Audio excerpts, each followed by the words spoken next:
Dear 4th grade students, this is our first recorded lecture. Using recorded lectures instead of face-to-face interactive lectures came as a precautionary procedure against the spread of coronavirus. Kindly stay safe and healthy. The recorded lecture is to be used in conjunction with your textbook. I know that recorded lectures are different from interactive ones to a great extent, so don't hesitate to contact me for any questions. In the current presentation, two chapters of Gujarati 2004 Basic Econometrics are covered, namely Chapter 3 and Chapter 4. In regression analysis, we draw inferences about the population regression function on the basis of the sample regression function. However, in reality, we rarely observe the population regression function. We only guess what it might be. Thus, it is important to find out what the true values of the regression coefficients may be. For this, we need a bit more theory, which is provided by the classical linear regression model and its extension, classical normal linear regression model. So, the current presentation covers many points starting from the method of ordinary least squares and the assumptions behind this method, standard errors of OLS estimates, coefficient of determination as a measure of goodness of fit of the estimated regression line. We will have a numerical example to make the idea clear. In addition, we will study the classical normal linear regression model. We will explain why we assume that the disturbance term follows normal distribution, in addition to other ideas as shown here. In order to understand the method of ordinary least squares, we first explain the least squares principle. Recall that the two-variable population regression function, which we have already studied in Chapter 2, is shown by equation 2.42. In this equation, y is the regressant or the dependent variable, whereas x is a regressor or the independent variable, and u is an error term. However, the population regression function is not directly observable. We estimate it from the sample regression function, as we said earlier.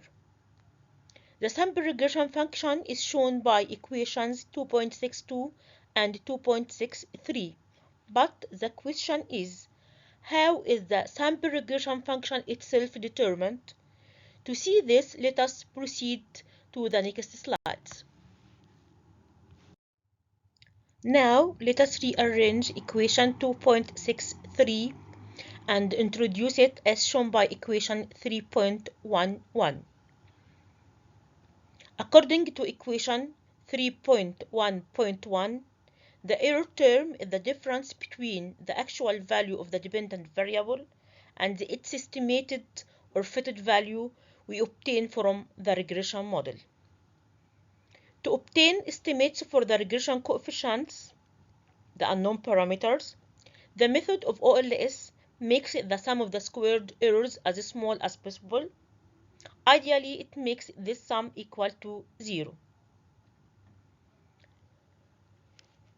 Note that the method of OLS does not minimize the sum of the error term, but instead it minimizes the sum of the squared error term. Why? In order to answer this question, let us use figure 3.1 in the next slide. Let us now consider figure 3.1. In this figure, you may note that if we use the sum of the residuals, then positive residuals are likely to cancel out negative residuals. Hence, the sum can be small even though the residuals are widely spread around the sample regression function. Thus, the solution is to use the sum of squared residuals. It is very important to note that by squaring the residuals, OLS gives more weight to large residuals compared to small ones. The residuals sum squared are calculated according to equation 3.1.2. From this equation, it is clear that residuals sum squares is a function of the regression coefficients. Thus, derivatives of this equation are taken with respect to this regression coefficients and set equal to 0. If we do so, we could obtain the OLS estimators for the intercept and the slope coefficient, which will be shown in the next slide. The OLS estimators for the intercept and the slope coefficient are represented respectively by equation 3.1.6 and 3.1.7. From these equations, we may note that the OLS estimators are expressed only in terms of observable quantities. These quantities are x and y, so the slope coefficient and the intercept can be easily computed. Moreover, the OLS estimators are point estimators. This means that each estimator will provide only a single point value of the relevant population parameter. The classical linear regression model, which is the cornerstone of most econometric theory, makes 10 assumptions. The first 9 assumptions are relevant to the simple regression models in which there is one regressor.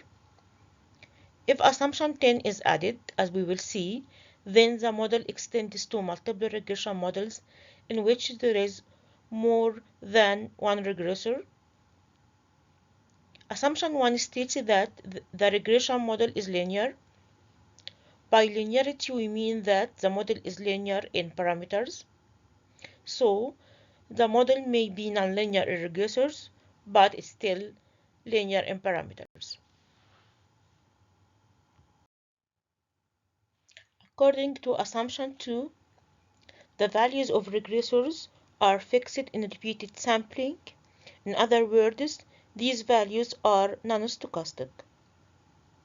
Refer to the example of weekly consumption expenditure in chapter 2. Assumption 3 states that the error term has a zero mean. In other words, the factors not explicitly included in the regression model do not systematically affect the mean value of the dependent variable y. Kindly have a look at figure 3.3 in the current slide. From this figure, we could see that positive values of the disturbance term cancel out its negative values. So, on average, their effect on the mean value of the dependent variable is 0. The classical linear regression model assumes that the variance of the disturbance term is homoscedastic. The word homoscedasticity consists of two parts. The first part is homo, which means equal. The second part is scedasticity, which means spread or scatter. Thus, homoscedasticity means equal variance. Equation 3.22 states that the conditional variance of the disturbance term for each value of the regressor is some positive constant number equal to sigma square. Note that there is no subscript attached to the sigma square. According to assumption 5, there is no autocorrelation in the disturbances. In other words, disturbances do not show any pattern such as those shown in figure 3.6a and 3.6b. In figure 3.6a, we see that the disturbances are positively correlated. This because a positive disturbance is followed by a positive disturbance. Moreover, a negative disturbance is followed by a negative disturbance. With regard to figure 3.6p, the disturbances are negatively correlated. This because a positive disturbance is followed by a negative disturbance and vice versa. Finally, figure 3.6c shows that there is no systematic pattern to the disturbances, thus implying zero correlation between the disturbances.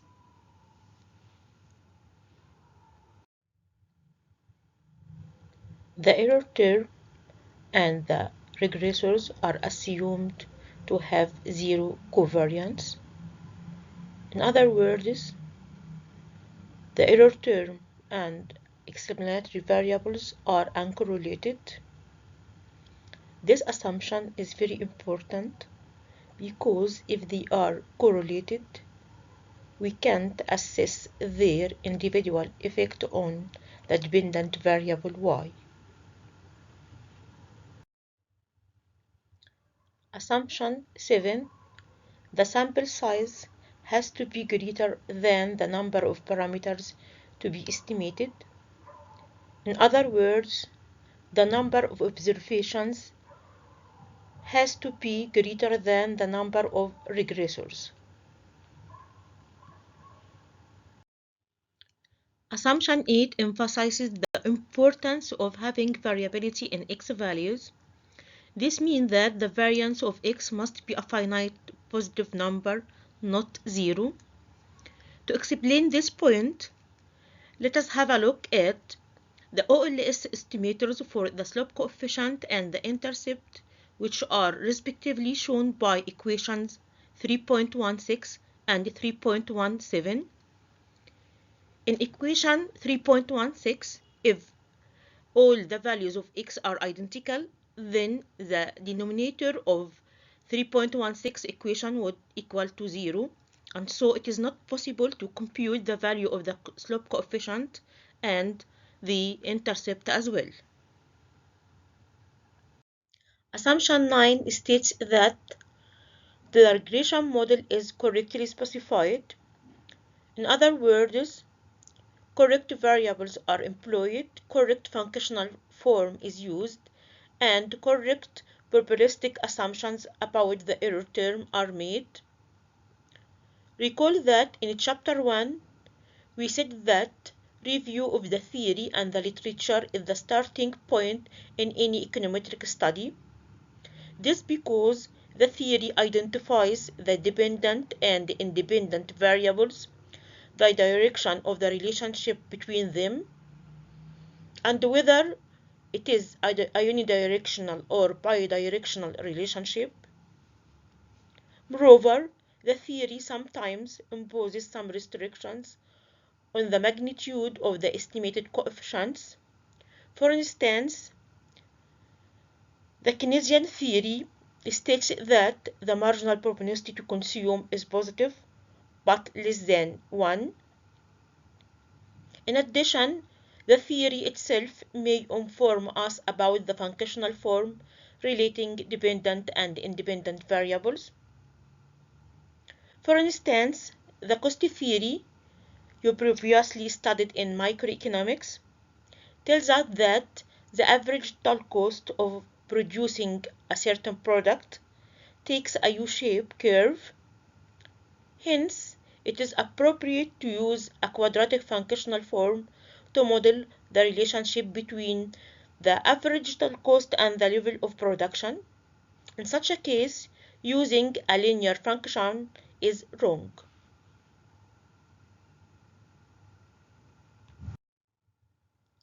The 10th assumption of the classical linear regression models assume that there is no perfect multicollinearity.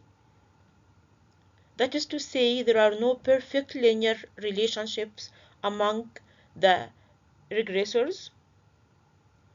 It is clear that this assumption is not relevant to simple regression models, since simple regression models have only one regressor. Hence, assumption 10 is related to the multiple regression analysis, which we will discuss later. If you have another look at equations 3.1.6 and 3.1.7, it is evident that OLS estimates are functions of the sample data. Note that beta subscript 1 hat and beta subscript 2 hat are both functions of the x and y variables.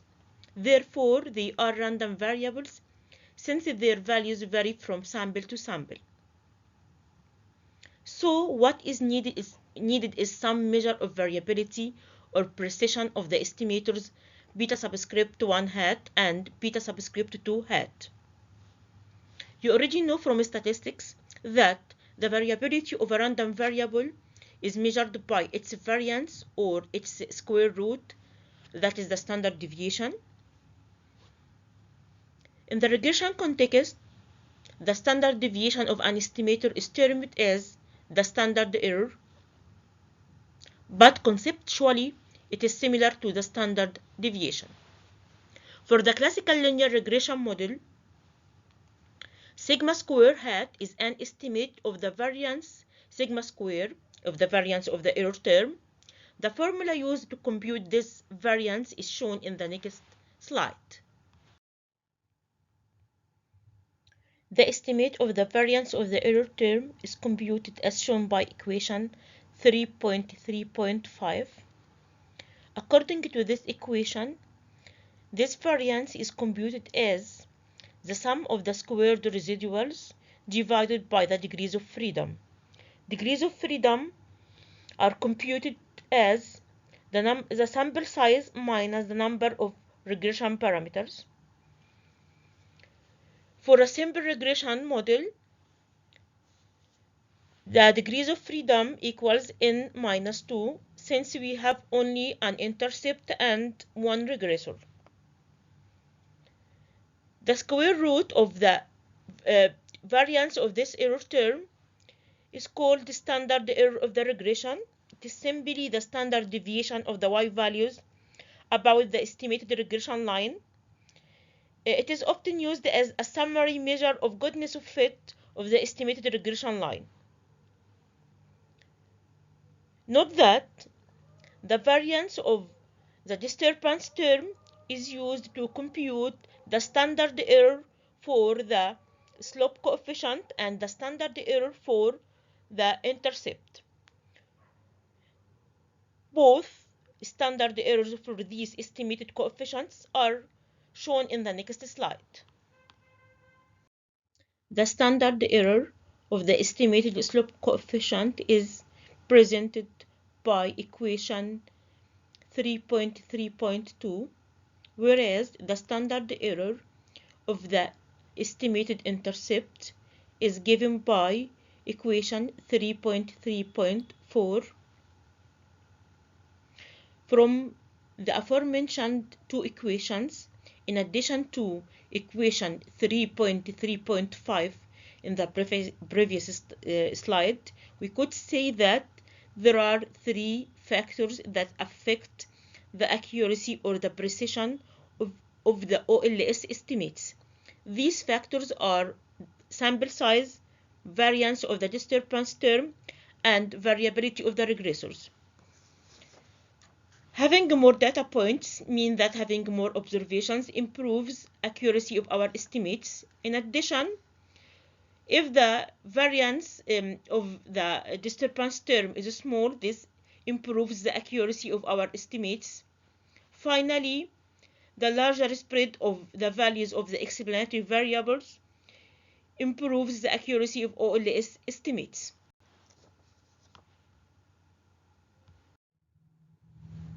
With the aforementioned assumptions, the OLS method gives best linear unbiased estimators.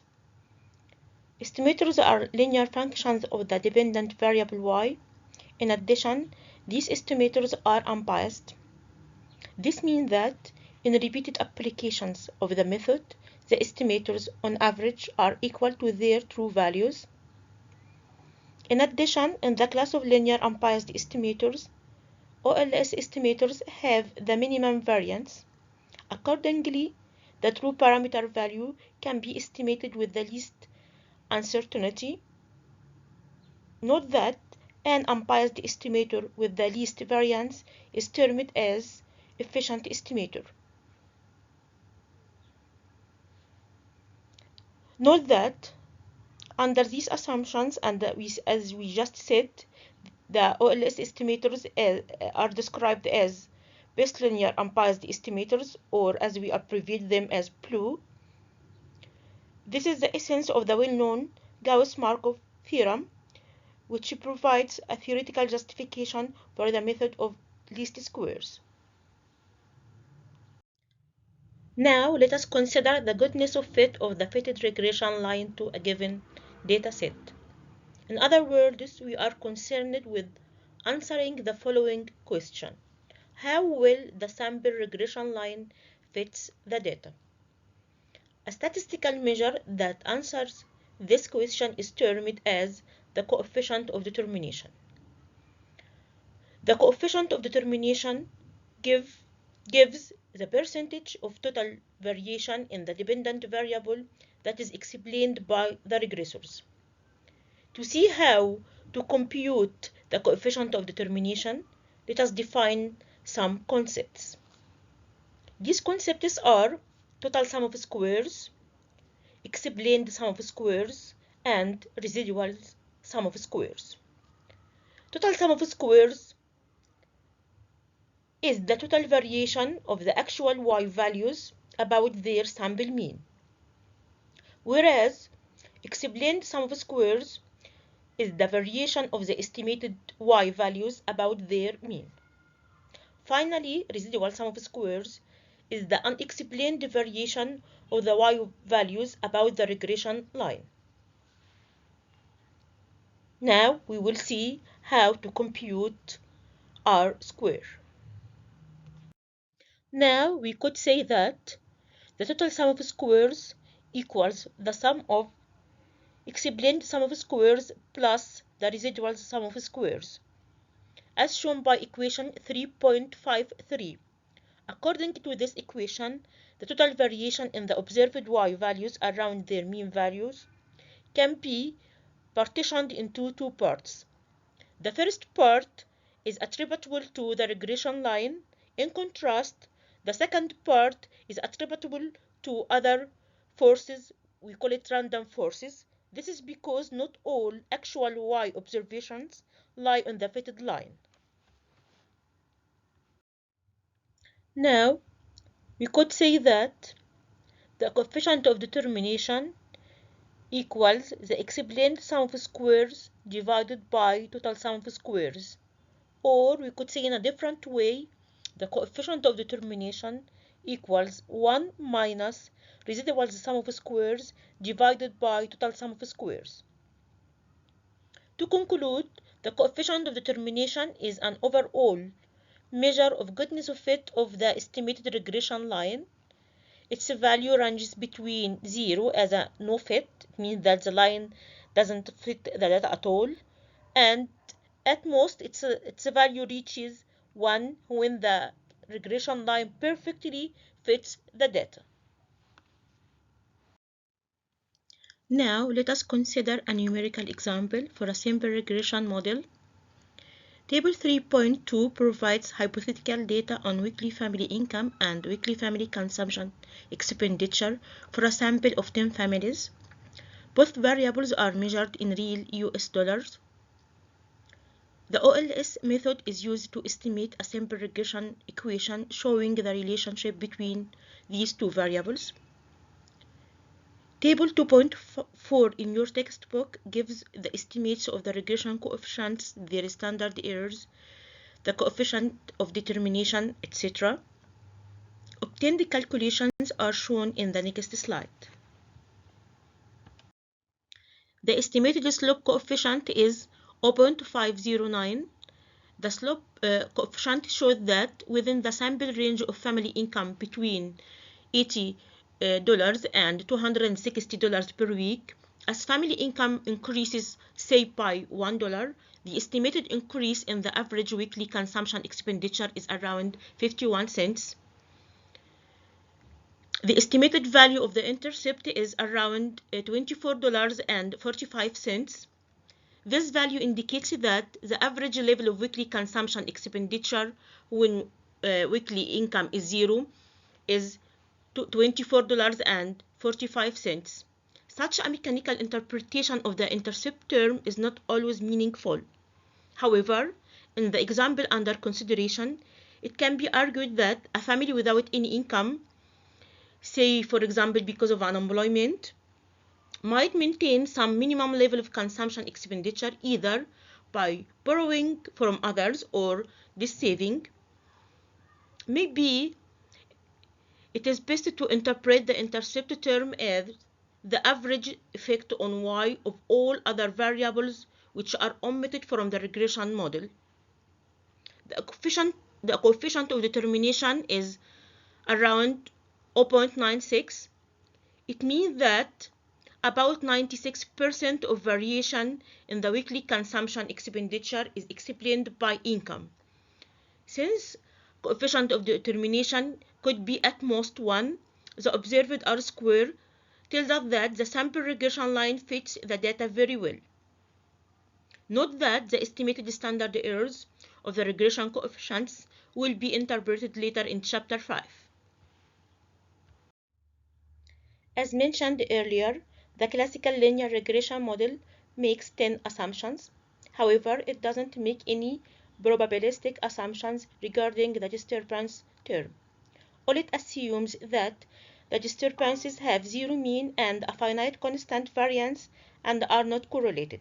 Now, we will add another assumption, that is, the error term follows a normal distribution. The classical normal linear regression model differs from the classical linear regression model. The first model assumes that the disturbance term entering the regression model follows a normal distribution, whereas the second doesn't require any assumptions regarding the probability distribution of that disturbance term. In other words, it only requires that the mean value of the disturbance term to be zero and its variance to be a finite constant. In addition, as you already know, the error term is assumed to be uncorrelated. Why we assume that the error term follows a normal distribution? First, if the error term follows a normal distribution, then the regression coefficients also follow normal distribution, given that both of them are linear functions of the disturbance term. This is particularly important when we perform tests of hypotheses and construct confidence intervals for regression coefficients using the regression results. Second, the theoretical justification for the normality assumption is the central limit theorem. Let me explain this point.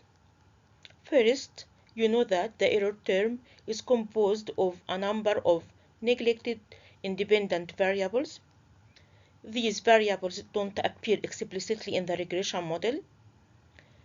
None of them is dominant. Their influence is small and random. It is not systematic. This influence is not systematic. The central limit theorem states that if a random variable is composed of a large number of other random variables, it will have an approximate normal distribution even if its components do not, given that none of them is dominant as we just said. Accordingly, if we know nothing about the distribution of these omitted variables, or even their identity, we could say that they are normally distributed. Assuming that the error term follows a normal distribution, the OLS estimators for the unknown parameters are unbiased with minimum variance, so they are described as efficient estimators. Moreover, they are consistent. By that we mean as the sample size increases indefinitely, the estimators converge to their true population values. As we mentioned earlier, both beta 1 and beta 2 are normally distributed.